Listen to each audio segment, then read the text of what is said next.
I've been pondering the significance of the home in our society. Oh, yeah? Tell me more about that. Well, it's incredible how every human being is fundamentally a son Right? or a daughter. I mean, have you ever thought about how different life would be without families? That's a fascinating thought.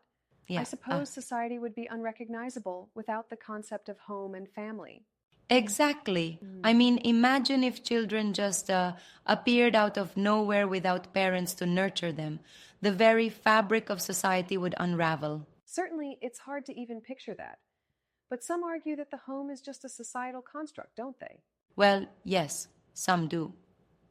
But when you consider that even nature seems to have designed us for family Yeah. life, I mean, thinkers like Drummond and Fisk pointed out that our long periods of childhood helplessness are meant to foster family bonds and virtues like patience and sacrifice. It's interesting you mentioned that.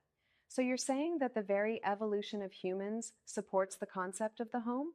Exactly. It's like nature intended for us to develop these deep family connections. Right. And the Bible, for example, starts with the story of one man and one woman in Eden, highlighting monogamy as the foundation of the home. But didn't the Old Testament also include instances of polygamy? How does that fit into this idea? Oh, absolutely. It does record polygamy. But here's the thing, it notes instances of polygamy, but doesn't Ah, I exactly see. applaud them.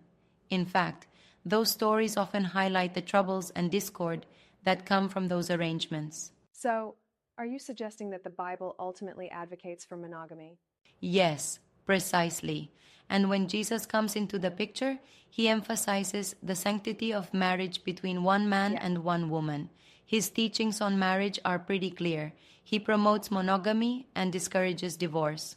But wasn't divorce quite common in his time? It was, actually. Right? Easy divorce was prevalent, much like some argue it is today.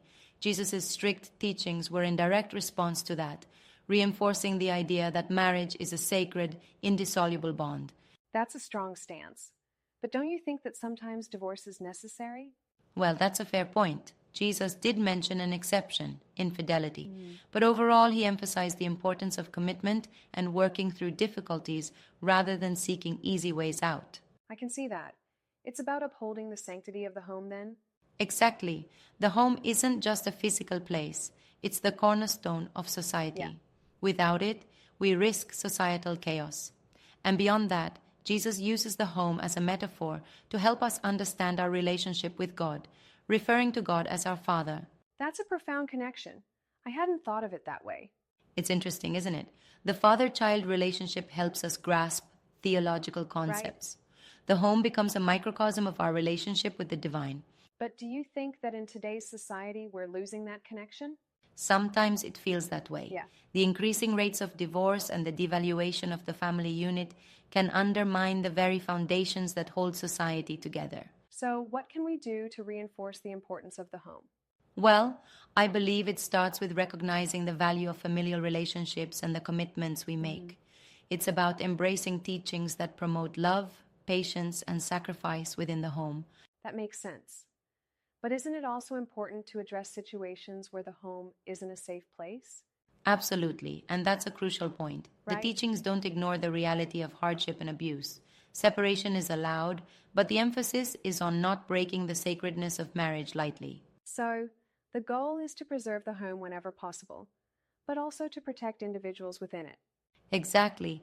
It's a balance between upholding the sanctity of the home and ensuring the well being of its members. Yeah.